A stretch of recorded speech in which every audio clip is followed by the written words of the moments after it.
Hollywood tá cheio de atores que fazem sempre o mesmo papel. Alguns tentam quebrar o estigma, outros simplesmente abraçam uma fórmula que funciona. Mas existe um cara que levou isso a um nível completamente diferente. Ele não só abraçou a mesmice, mas sim a transformou no império. Dwayne Johnson. Dwayne Johnson abraçou a mesmice como alguém que abraça mulheres casadas quando estão com ansiedade, não é mesmo? Uma pessoa que preferiu o confortável, seguro e previsível. E esse, meus queridos, acabou se tornando o The Rock. Falar que Dwayne Johnson é um ator onipresente é a mesma coisa que falar que a água é simplesmente molhada. Você com certeza já viu algum filme dele. E se nós notarmos bem, não importa o filme, não importa o nome do personagem ou a história, o que vemos na tela sempre vai ser o The Rock. Esse personagem musculoso, um durão carismático, às vezes sério, impotente, mas não de um jeito assustador. Não importa qual título esteja assistindo, vai ser exatamente isso. O eterno careca que consegue fazer qualquer personagem ter a profundidade de uma poça d'água. Mas Dwayne Johnson nem sempre foi o The Rock. Antes de ser um ator famoso mundo afora, Dwayne Johnson já tentou a carreira de futebol americano, só que não deu muito certo. E ele acabou voltando para casa apenas com $7 no bolso, e foi isso que fez ele decidir seguir os mesmos passos do seu avô e do seu pai no WWE. Ele entrou no ringue pela primeira vez como Rock Maivia, um nome baseado tanto no seu pai quanto no seu avô. Um cara super sorridente, colorido, com roupas chamativas e um estilo meio de herói dos anos 80. E diferente do que ele esperava, Rock Maivia acabou sendo massacrado pelo público. O cara era tão genérico que alguns fãs gritavam: "Dá like, se inscreve no canal", e outros: "Die Rock, die". Dentro do WWE, falta de aceitação do público é equivalente à morte da carreira, já que tudo é roteirizado e baseado na opinião popular. E desculpa estar te falando isso, mas é a realidade.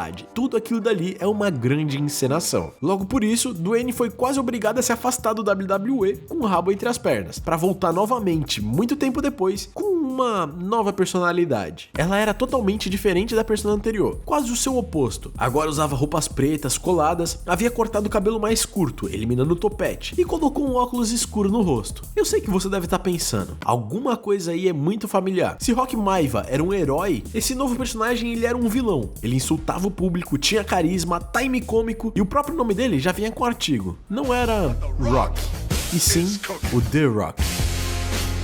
Ele era único. O cara conseguiu fazer mais de 20 mil pessoas odiar ele e amar ao mesmo tempo. Isso, amigos, é a arte de dar ao público o que eles querem. E aqui vem a primeira ironia. No Wrestling, onde tudo é fake, The Rock mostrava mais personalidade diferente do que ele mostra hoje no cinema, onde supostamente ele deveria atuar. E foi nesse momento que ele virou um meme. Aquela levantadinha de sobrancelha era quase uma marca registrada dele. Com o sucesso da WWE, Dwayne Johnson foi para os cinemas. Ele começou atuando no seu primeiro filme, The Mummy Returns, que mesmo com esse CGI horrível e uma aparição curtinha, foi o suficiente para chamar a atenção de Hollywood, levando a atuar em Scorpion King, onde sim, ele foi um protagonista de verdade. Antes disso, ele só tinha feito participações menores. Já em Scorpion King, a Universal confiou nele para segurar o filme inteiro. Somando ao fato que o filme teve uma bilheteria muito boa, faturando mais que o dobro do que custou, gerou a imagem que o Dwayne era um ator bancável, abrindo caminho para ele virar uma figurinha carimbada. Depois disso, vieram diversos outros filmes, todos com papéis bem diferentes um do outro. Porque se você notar bem, nesses filmes ele não é o The Rock que conhecemos. Ele parece mais uma espécie de galã do que uma pedra carismática. Ele nem era tão massivo quanto hoje. Até então, Dwayne Johnson estava tentando se encaixar no mundo do cinema, fazendo um papel de babá, pai de família, xerife, segurança, aspirante a ator e o fado do dente. Até então, ele era mais conhecido dentro do cinema apenas como Dwayne Johnson. O imaginário do The Rock que temos hoje em dia ficou pra trás no WWE. Mas então, em Velozes e Furiosos 5, o Dwayne se encontrou. Ele apareceu totalmente diferente, com muito mais massa muscular, e aqui ele realmente teve a virada de chave pro The Rock que conhecemos hoje em dia no cinema. Ele abandonou a ideia de galã, até um pouco antes disso. Quando ele apareceu em Rápida Vingança, já tava musculoso, mas foi aí que ele apareceu com uma persona de um durão amigável que dava muito certo. Velozes e Furiosos 5 foi um sucesso pra carreira dele, e daí em diante, todo ou qualquer papel que o Dwayne fazia era o mesmo personagem. Tipo, se liga nessa situação, você conseguiria distinguir esse personagem daqui, ou esse daqui, ou esse daqui,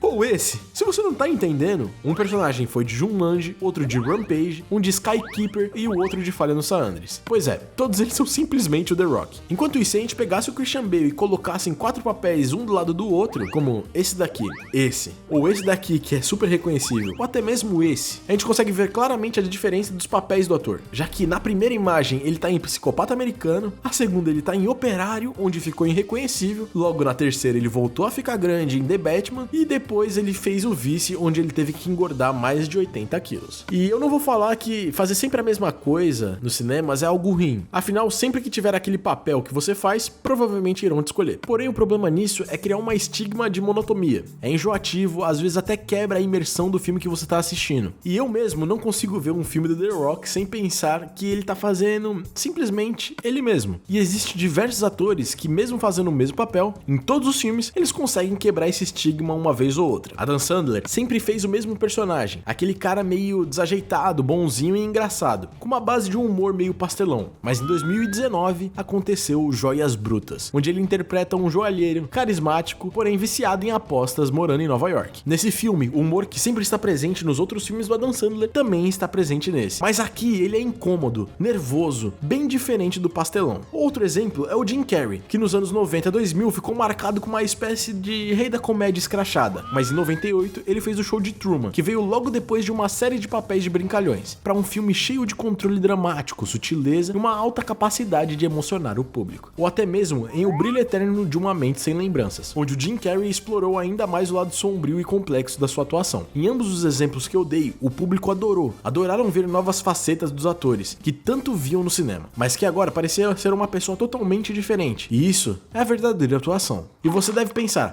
mas o que você vai querer do Dwayne? Ele veio do WWE, ele é um lutador. Primeiro, WWE, mesmo sendo uma luta livre, como eu já disse, é tudo roteirizado. Então aqui ele não tá lutando, ele tá atuando. Existem vários atores que vieram do WWE e conseguiram diversificar bem os seus personagens. Quer um exemplo mais recente? Quem é que tá fazendo o Pacificador? John Cena. E quem fez o Drax? David Bautista. E o Hulk Hogan, que apareceu em Rocky. Se olhar a atuação e os papéis que esses caras pegaram, você vai acabar notando uma diferença gritante deles pro The Rock. Mas o Dwayne Johnson é inteligente, ele praticamente controla Hollywood por baixo dos panos. Um ano depois de Velozes e Furiosos 5, ele fundou junto com a sua ex-esposa a Seven Bucks, sua própria produtora. E com isso, ele ganhou um nível de controle que a maioria dos atores não tem. Ele simplesmente pode escolher os papéis e projetos que ele quer participar. Não precisa esperar convites, a produtora desenvolve roteiros pensando nele e com isso ele consegue sempre interpretar o mesmo personagem quase que eternamente. Por que você acha que Hollywood lança em média 3 filmes anualmente com a participação do The Rock? É justamente por isso. E claro, porque você não tem que fazer uma baita preparação técnica para fazer a mesma persona que você vem fazendo há 12 anos. E o Dwayne sempre faz de tudo para manter seguro The Rock e o seu ego, que é gigantesco. Após Adão Negro ter o seu próprio filme, foi praticamente uma exigência dele. Ele queria que o anti-herói tivesse sua própria história de origem em filmes para não ser ofuscada pelo Shazam. A parada é tão ridícula que existe até cláusulas de contrato que o The Rock não pode apanhar mais do que ele bate. É literalmente limitação de quantos socos o cara pode tomar. Se o capanga dá 5 socos, o The Rock tem que dar 6.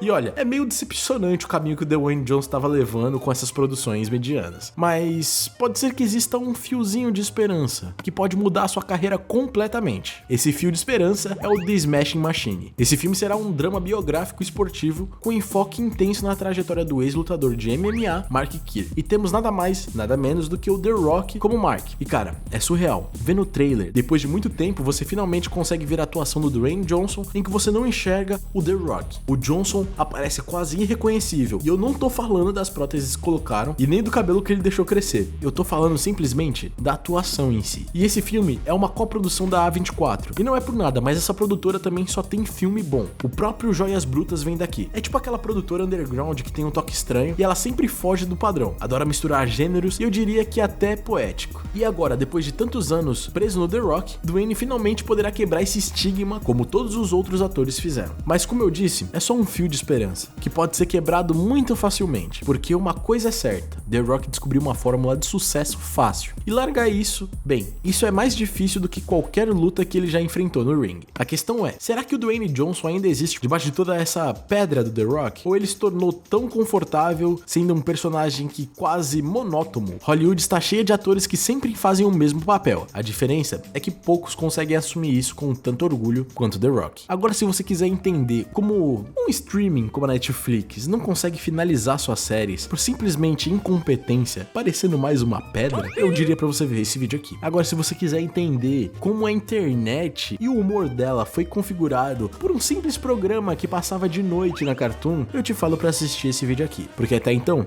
eu fico por aqui. Uma boa noite, bom dia ou boa tarde e bom voyage.